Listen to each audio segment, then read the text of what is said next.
Egunon guztioi, hasiko gara, lehenengo puntuan, batzordearen 2026ko apirilaren 17ko bilkurako akta honestea egokia bada, dudari galderarik puntu honetan, oso ondo. Aurrera orduan, osoko bilkurako gaiak, 2026-2029, esperaldirako Irungo Aroa Euskararen plan estrategikoa. Hemen daukagu ziadeko enpresak uste dutez, aurkezpen txiki bat egin nahi duzutela, aurrera nahi duzutenean, eskerrik asko. Mi esker, egun hon guztioi. Hori da, esan bezala, Aroa planaz hitz egingo dizuet gaur, harin xamar jongo naiz, ez daukagulako denbora gehiegi. Bueno, proiektuaren helburu nagusia izan da 2029 urtea bitartean Irungo Udalaren hizkuntza plangintza gidatuko duen plan estrategikoa idaztea. Eta horretarako lehendabizi, proiektuak bi zati nagusi izan ditu, lehendabizi egin deguna izan da egoeraren diagnostiko bat egin, euskerak ze egoera daukan Irunen, eta baita ere egin da aurreko plangintzaldiko ebaluaketa bat. Hori egin dugu ikusteko zein da egoera eta pixka bat aurreko planeko programek zer eman duten, ze izan duten indargune, zer hobetzeko, eta guzti hori kontutan hartuta, bigarren zatia, helburu nagusia, Aroa marko metodologikoan oinarrituta, ekintza plan berri bat diseinatzea. Hori pixkat, helburuari dagokionez, barkatu.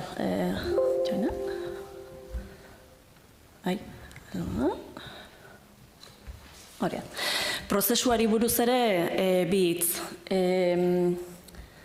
3 puntu nagusi izan ditu, 3 urrats nagusi izan ditu dokumentua lantzeko egin dugun bideak.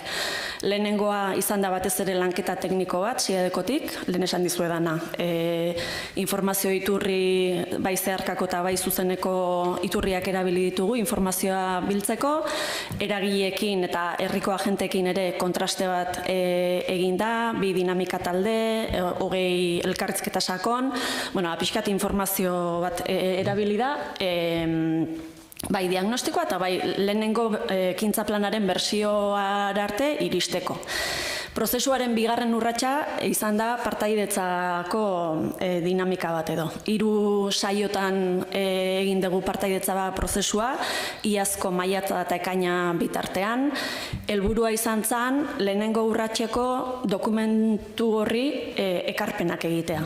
Eta egin zana izan zen diagnostikoa eguneratu eta ekintza planari ere ekarpen berriak jaso.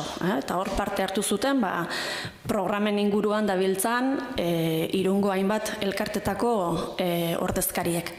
Eta prozesuaren 3. urrats nagusia, esango udalaren akordioa.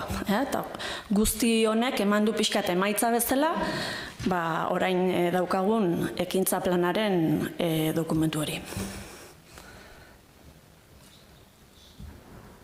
3 datu egoeraz, euskarak ze egoera daukan Irunen. Egia da, 2022an Eustatek emandako 22ko datuekin ari gala, horiek bielako berrienak, bai? Irunen euskaldunen portzentajea 41%. Ia euskaldunak 21% eta 118% erdaldunak. Ezagutzak bilakara positiboa izan du, batez ere hezkuntza sisteman oinarrituta, D ereduko matrikulazioak gora egin duelako modu nabarmenean. Ama hizkuntzari dagokionez, 14% da euskara lehen hizkuntza duten Irungo hiritarren portzentajea. Portzentaje honek 2 puntutan egin du gora 20 urtetan, eta etxeko erabilerari dagokionez, 3 puntu egin du gora, gaur egun euskara soilik erabiltzen dutenak etxean 10,8% dira, eta 3 puntu gutxiagoztan orain dela 20 urte. Besteak beste, datu horiek azpimarratu nahi nituen. Eta gero esan dugun bezala, aurreko plangintzaldiaren ebaluaketa bat ere egin zen. 39 programaren inguruko ebaluaketa bat, eragileekin, udal mailako ordezkariekin ere, zer funtzionatu du, zer dago hobetzeko, eta aurreko plangintzaldia ESEP markoan oinarritzen zen, euskara sustatzeko ekintza plana. Eta hortan oinarrituta eremu ezberdinen ebaluaketa bat egiten da. Eta horiek izango lieke landutako eremu guztiak. Eta aurrera eginez, ikusten duzu, programa bakoitza ebaluatu zen, baina gero eremu bakoitzari dagokionez ere, alde onak eta hobetu beharrekoak, pixkat adierazgarriak dian hainbat hildo edo identifikatzera iristen geha. Orduan, ikusten duzu, ez nahi sartuko eremu bakoitzen, baina banan-banan lanketa hori egintzen. Eta pasako gineke aroa ekintza planera. Esan bezala, 2029 urte bitarterako nolabait udalak hizkuntza plangintzarako erabiliko duen tresna da. Aroak egitura konkretu bat dauka, 7 ardatz nagusi ditu eta 14 erronka. Eta orduan egin da nahi izan da, guztira 60 programa identifikatu dira, hauetako ardatz bakoitzean eta erronka konkretu desberdinei erantzuteko guztira 60 programa. Esan nahi dutena da, aurreko plangintzaldiak 39 programa zeuzkan, orain 60 izan dira eta guzti hori izan da, pixkat egindako lanketa honek eman duen emaitza. Ardatze estrategikoak aipatzeagatik, gobernantza, jarrera motivazioak, ezagutza gaitasuna, erabilera elkarreragina, berrikuntza, ikerketa sistematizazioa eta komunikazioa eta edapena. Eta, ez ditugu guztiak aipatuko, baina batetik 60 arte zerrendatuta daude hemen programa guztiak, aroako ardatz eta erronka estrategikoaren arabera nun kokatzen dian bakoitza. Eta hemen, ikusten duzu euskaraz barra egitasmoa, euskaraldia, ene diru laguntzak, ez geha jongo banan guztiak aipatzen, baina esan bezala 60 programa dira. Horietako batzuk aurreko plangintzalditik badatoz, nolabait hobekuntzekin edo pixkat aurrera egiteko identifikatu dian berritasunekin, eta beste batzuk berriak dira erabat. Eta, harin egiteko eskatu zaineri, eta nik uste pixka bat kokatzeko baliagarria den informazio bat edo eman dela. Eta, hoxe, ikuste duzue, hemen 60 programara arte, batetik 60 kokatuta bakoitza. Nire aldetik besterik ez, eskerrik asko. Mila esker, oso harin eta oso ondo aurkeztuta, beraz eskerrik asko. Gainean ikustu dut gehienek edo guztiek ezagutzen dugula, ez daki dudari galderarik dagoen puntu honetan. Bai, Josu? Egunon guztioi, bi hitz bakarrik, alde batetik berri hona da, plana bukatzea, eta bestetik nahiz eta Loinazek oso modu askarrean azaldu duen guztia, lan handia dago atzetik, eta askarrak eman parte hartu duten guztiei, eragile, pertsona eta elkarte, baita udaleko teknikaria ere, badakidalako atzean ze nolako lan egon dudan. Eskerrik asko. Bale, oso ondo. Buskatuko dugu orduan, aldezko bozkak. Abstentzioak? Bale, besteak abstentzioak, oso ondo. Aurrera orduan, 3. puntuan, Real Union Club, lankidetza hitzarmenaren aldaketa, estadion galen erabilera, eta ustezpeneko administrazio emankeria egokion kontratua gauzatzeko baldintzak definitzen dituena. María, mesedez. Vale, yo voy a hacer un muy breve resumen del dictamen que se presenta. El Ayuntamiento de Irún, en sesión plenaria celebrada el 29 de julio de 2011, adoptó el acuerdo por el que se adjudicó a la entidad Real Union Club la concesión administrativa para el uso y la explotación del Estadio Ungal. El correspondiente contrato se suscribió el 4 de agosto de 2011 y se determinó un plazo máximo de duración de la concesión de 35 años. Está vigente en estos momentos. A su vez, vinculado a ese primer contrato de concesión, las condiciones concretas relativas al derecho de uso de la instalación del Estadio Ungal y de la explotación de los espectáculos futbolísticos que se celebren allí se recogieron en un convenio de colaboración que se aprobó el 7 de mayo del 2012 por el entonces Patronato Municipal de Deportes. Posteriormente, sus competencias fueron asumidas por el Servicio de Deportes del Ayuntamiento. En dicho convenio se recogen una serie de compensaciones económicas en favor del club y entre ellas una aportación anual que se viene otorgando a modo de subvención nominativa. Entonces, bueno, en los últimos años se ha constatado que el gasto destinado a la instalación por parte del Real Unión supera ampliamente el importe de la subvención nominativa acordada y a su vez se vienen constatando dificultades a la hora de conciliar las obligaciones de justificación de esa subvención que se otorga de forma anual por años anuales naturales, ya que el ejercicio del club se adecua a un periodo fiscal de 1 de julio al siguiente 30 de junio. Entonces, dadas las circunstancias, se ha considerado favorable a los intereses municipales modificar el convenio de colaboración del Real Unión a los efectos, en primer lugar, de incrementar la aportación municipal anual al Real Unión hasta el importe total máximo de 210.500 euros y, a su vez, modificar la periodicidad de los gastos subvencionables para hacerlos corresponder al periodo 1 de julio-30 de junio posterior. A dichos efectos se propone una nueva redacción de la cláusula tercera, apartado 4D del convenio de colaboración que, de ser aprobada, sería incorporada como una nueva adenda, un anexo al texto del convenio. Gracias, María. Si hay alguna pregunta, alguna duda. Sí, Fidel. Sí, tengo entendido de que había un problema con el club debido a quien se iba a ocupar del mantenimiento de la nueva zona que se había edificado de acceso a la tribuna. ¿Eso se ha solucionado? ¿Me he explicado? Hola, Fidel, sí, eso está solucionado y acordado con el Real Unión pues dentro de todo este nuevo planteamiento que se ha hecho. Hola, que sí, que eso se ha solucionado dentro de este nuevo planteamiento de mantenimiento de la instalación que se ha hecho. Todo eso está acordado, todo lo que ha planteado María está acordado con el Real Unión. Eskerrik asko. Beste duda galderarik? Vale, bozkatzen dugu orduan, aldezko bozka. Abstentzioak? Vale, besteak abstentzioak oso ondo. Aurrera orduan berri ematea, OCR Europako txapelketa. Javier, mesedez. Egunon. Bueno, como sabréis, esta semana se va a celebrar el Campeonato de Europa de Carrera de Obstáculos, OCR, aquí en Irún. O sea, si bien ya hay obstáculos repartidos por la ciudad, como podréis ver que hay un par de ellos aquí en la Plaza San Juan, lo que es la competición propiamente dicha empieza el jueves, ¿no? Las primeras pruebas serán el jueves.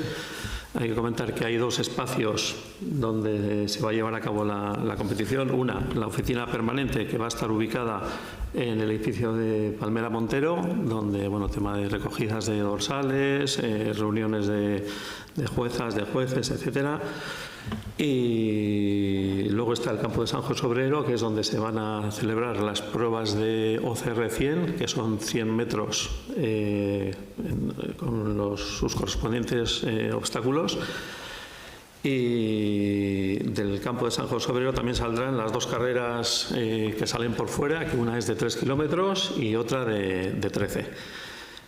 La carrera de OCR 100 empieza los jueves, que es por eliminatoria, salen de 2 en 2 y las finales serán el sábado. Y luego el viernes saldrá la carrera de 3K de 3 kilómetros, sale de San José Obrero, va por Dolores Salís, pasa por delante del Hospitalillo, Plaza Urdanibia, calle Larrechipi, sube por la calle Jesús. Aquí tienen que hacer los dos obstáculos que hay puestos. Luego pasan por Gaingañean, bajan al centro de tecnificación de tenis de mesa, por Olaqueta siguen hasta la calle Virgen Milagrosa, que luego se meten por mitad o sea, cruzan por la residencia Masantalen y finalizan en el campo de fútbol. Esa es la de los 3 kilómetros. Y luego que será el viernes. Y el sábado se celebrará la de los 13 kilómetros, que sale también de San José Obrero, luego sube por Rivera por Meaca hasta, ¿cómo se llama? hasta, bueno, sí, baja, sí, luego llega hasta Ola, Irun-Gurutzeta, siguen un poquitín más, media vuelta, vuelven y luego hacen, el final es el mismo recorrido que el 3K. Y luego el domingo será 3K por relevos. O sea, cada equipo está compuesto por 3 atletas y hay un total de 2.600 participantes.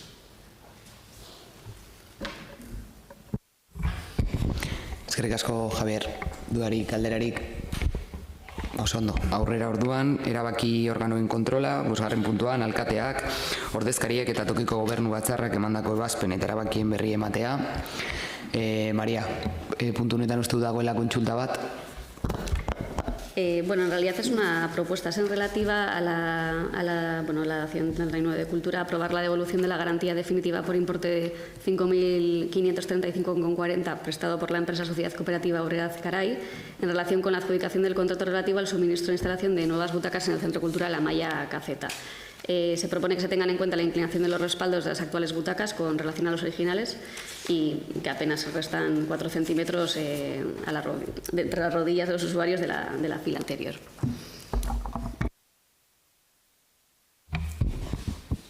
No sé si queréis comentar una T.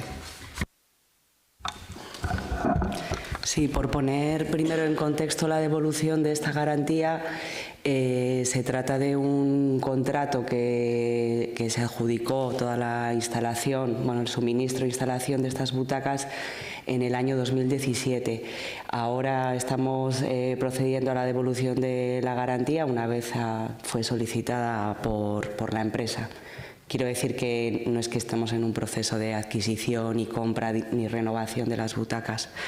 Si nos consta, a pesar de que fue hace tantos años que en su momento el cambio generó críticas, cierto es que la instalación y el suministro de estas butacas no supuso nada incorrecto desde el punto de vista de la contratación, por tanto no procedía penalidad o reclamaciones. Y sí es cierto que una vez pase la vida útil de las butacas, pues tendremos en cuenta todas las mejoras necesarias, tanto en términos de confort como de accesibilidad. Eskerrik asko. Sí, Fidel. Entonces diríamos que a futuro se va a contemplar esa posibilidad, porque que existe actualmente, o desde que pusieron estas nuevas butacas, de que resta, al ser el respaldo combado hacia la parte trasera, pues resulta que restan 4 centímetros ahí hasta las rodillas de los usuarios, porque es importante, es de donde procede ese problema. Y si va a tener en cuenta en algún momento, para que se anote, para que en algún momento pues esto sea aplicable a una forma de mobiliario diferente, puesto que ya hemos visto que están saliendo tipos de sillas para estos. En el CBA hemos visto últimamente que no tiene nada que ver con las que tenemos en el Amaya, nada más. Muchas gracias, Fidel. Robos y preguntas, galdezkiak, ez dakit besterik dagoen. Bai, Josu. Oso modu laburrean markatu. Ez izan ere, eskerrak emateko da Josebe Arañari, hemendikan egun gutxi barru erretiro hartuko du. Eskerrak eman izan dudan laguntzarekin ez bakarrik batzordetan, baizik eta Euskara Zerbitzuan, eta zoriondu egin duen lan ibilbide horregatik. Besterik ez, eskerrik asko. Josebe. Nik ere eskerrak eman eta agurtu, gaur izango da azkeneko batzordea, eta hemen batzutan urduri euten geha, beste batzutan ez, eta, despeditu eta jarraitu lanean. Bain zuei tokatzen zaizu. Eskerrik asko, Josebe, lanean jarraituko dugu seguro, eta esango diguzu segunetan ere bai gutxienez ez, agur hori ondo ospatzeko eta eskerrak emateko, beraz jarraituko ditz egiten. Eskerrik asko guztioi, egun hona izan.